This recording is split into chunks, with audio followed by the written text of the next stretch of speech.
Alexandria Ocasio Cortez went from quietly tending bar to loudly challenging the establishment in Congress and on the national political stage. The Point starts right now.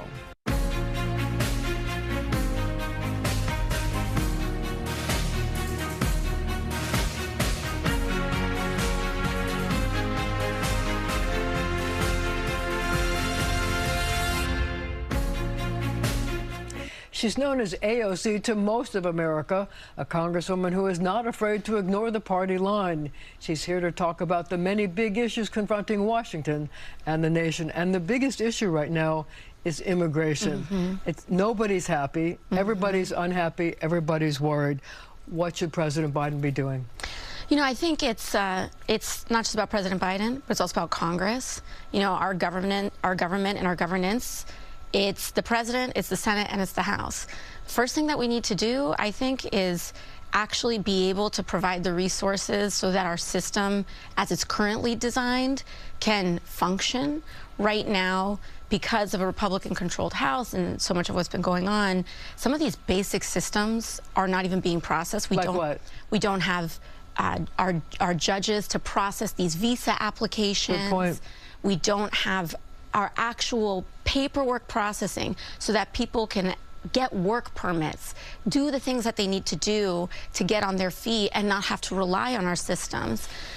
Those haven't been funded. So we need to do that. But then most importantly, we actually need to provide a true path to citizenship in this country and return to a time because we weren't always like this, return to a time where path to citizenship is accessible so that people can actually work quickly, get on their feet, find a job, and support their family. But some people who have already come here and have gone through the long path of citizenship are resentful of efforts to make it quicker for newer arrivals. How do you deal with that? Yeah, you know, I think it's a normal process. Like we see this with student loans too. Some people say, I paid my student loans, why should someone else get forgiveness? But I don't think that because things were disorderly in the past, that should be a reason why we shouldn't fix them moving forward. But would you shorten the path to citizenship? I think we need to clarify it. We need to make it easier. We have millions of undocumented people in this country. A lot of people who, by the way, started on a legal pathway and then became undocumented because our system is so difficult to navigate. I think it's important to make it easier, especially that first rung of just being able to get a work permit so that you can legally be employed. So why do you think the president has been so reticent to provide aid to New York City, which has taken a huge number of the migrants who have come here? Yeah, you know, I think in the conversation about immigration in this country, it gets so dominated by the border. And so there's so much momentum to trying to provide tons of money, sometimes more money than they can even spend in a given fiscal year at the border. And the idea of redirecting those resources to the people and the communities that are actually absorbing these migrant populations is more new. But it is happening. You know, we've secured over $140 million to contribute to New York City's response. But that's like a drop in the bucket of what Mayor Adams says he needs to spend. Right. We definitely need more. I also think that we need to really open the books on New York City's fiscal operation and what we're spending and how we're spending it in terms of not just migrant response, but in general. But, you know, so I think there are things we can do better as a city, and I absolutely believe that more resources, we've been getting more resources, but definitely more to New York City from the federal government. So you're questioning the way the mayor has spent money? You think he's not spent it wisely? Well, I think when we talk about billions of dollars and these figures that the mayor is using. 12 billion. Right. These figures that the mayor is citing and using, I think we need to show our work for that, especially as elected representatives. Our job is to go get that money. And so we've been going out to get that money, but we need to show our work too when we go to the federal government and say, this is how this money's being used, this is where it's going to, this is what justifies that figure. So you want a fiscal accounting from Mayor Adams as to where the money's going and to see if it could be spent more efficiently? I think, you know, I think there's that. I think also when we're talking about this current environment of budget cuts, we need to be really certain that this is necessary, and we need to really show our work with that. And so, I know the city controller has been doing a lot of oversight work, and the controller's numbers sometimes are different from the mayor's numbers. And I think that's an important discrepancy for us to reconcile. Well, the kinds of cuts that the mayor has called for that are most upsetting people are the cuts to police officers. Are you afraid that this could compromise public safety in New York City? Well, I think also that it's those cuts, also the cuts to schools, libraries, parks. These, the moment we start talking about budget cuts, I think we need to take that very seriously, because any extra dollar above what is necessary to be cut is something that's not going to investing in our city. And so that's why I think it's important for us to assess these numbers when it comes to public safety. At the same time, we also have record numbers. We've had budget increases when it comes to the police department.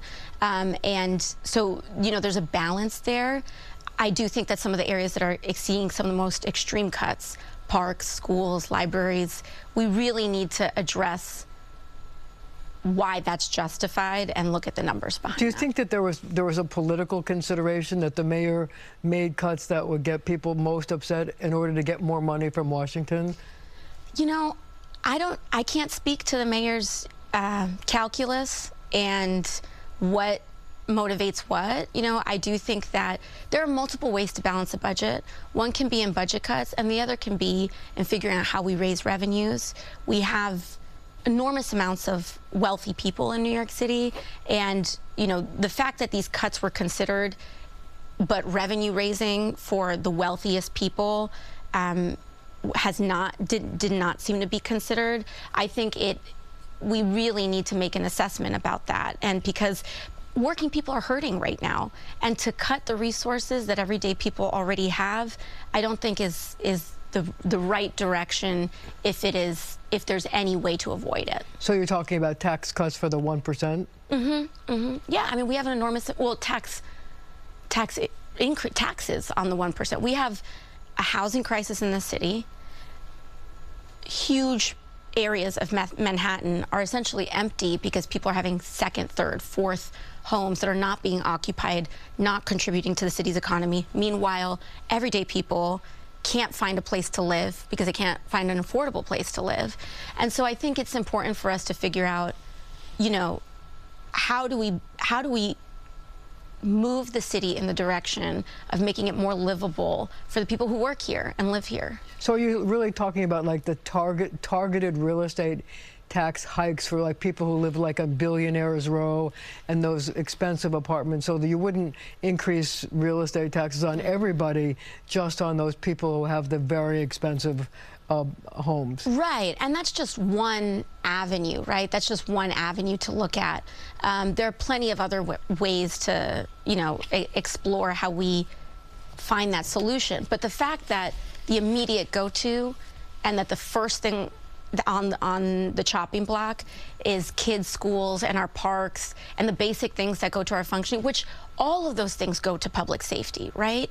Kids being able to have a proper education, summer youth employment programs so that teenagers aren't just hanging out during the summertime. All of these things contribute to a safer city, and it's not just, this is not just a discussion about police cuts, but cuts to our parks, cuts to our schools. All of that contributes or doesn't to a safe environment in our city. Do you think that the immigration issue is going to cost President Biden his re-election? I think that the immigration issue is certainly important, but I think as well that when it comes to the everyday average person, when I wake up in the morning, when my cousins, when my neighbors wake up in the morning, we think about how are we going to get to work, put food on the table, pay our rent, and maybe see a doctor, go on vacation, or save up if you can, if you're lucky enough.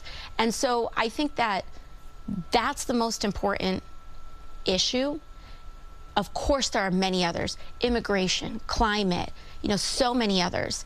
But I think that the president has worked very hard, has had one of the most productive legislative presidencies in modern history, passed the Inflation Reduction Act. Inflation, while it's still a problem, it is going down. The rate is going down. And we have record job levels that we've never had. And so it's not to say everything is roses, but it's to say that we're making real progress here, and that, you know, immigration is absolutely something for us to address. The way we address it, in my view, is with a Democratic Congress and presidency that actually addresses a path to citizenship. Some Democrats don't think he's the best person to run at the top of the ticket. How do you feel? I mean, I think at this juncture, the filing deadlines for states have passed. I think it's completely healthy to have a conversation about candidates, etc. That conversation has happened. The time for that conversation has happened. And listen, if you think you can do a better job, you put your hat in the ring. And right now, we have the candidates that we have, and President Biden is not only our candidate, but his presidency and his first term have been legislatively productive. And there are absolutely things that people can take issue with. It's normal to. Okay. But, you know, to say that, you know, I don't think we should give short shrift to what has actually been accomplished. All right, well, it's time for a break, but we'll be back with much more from Congresswoman Alexandria Ocasio Cortez. We're back with the outspoken Congresswoman who represents Queens and the Bronx. So Israel has been a very hot-button topic. I wonder how you feel about our aid package and whether the considerations, the worries that you have mean that we might want to cut back our aid package to Israel. I think so. And I know there's an enormous amount of... I want to acknowledge that this is such an active and sensitive conversation in the world, in the country, especially in our city. But I think that what we are seeing happen with so many innocent people being killed in Gaza, and of course the horrific bloodshed that happened on October 7th as well. I think a major concern that we have right now is the lack of a plan from Netanyahu's government, the excessive and indiscriminate violence that we are seeing. So you say cut the aid to force him to do something? I think that when we talk about additional military assistance, this is not just about what Israel's doing. This is really a conversation about us and the United States. And I don't believe that the United States should supplement military assistance in places of grave human rights violations. That's not just my belief. That's the current law on the books. And that is what is happening. And it is currently the law that we cannot provide military aid in those environments. And so I think what is in adherence with the law is to currently add conditionality, and also if Netanyahu's government is not going to slow down, we cannot be complicit in that. So you've called for a ceasefire. You've also said that you support the creation of a Palestinian state, which has put you in the crosshairs of a number of Jewish groups who have vowed to spend millions and millions of dollars to defeat members of the so-called squad. I wonder how you feel about that, because you're definitely in their crosshairs.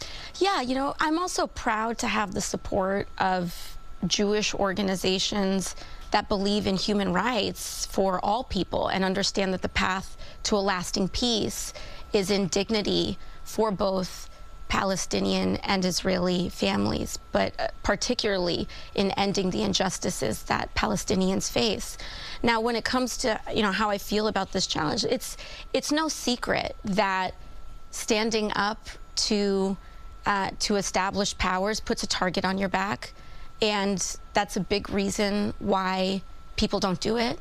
But see, they're saying that you're fomenting anti-Semitism. Do you accept that, reject that? How do you feel? I reject it wholeheartedly, because I believe that the idea that standing up for human rights is anti-Semitic is an appalling allegation. And in fact, some of the people that are some of the most righteous human rights supporters that I know are Jewish brothers and sisters and neighbors.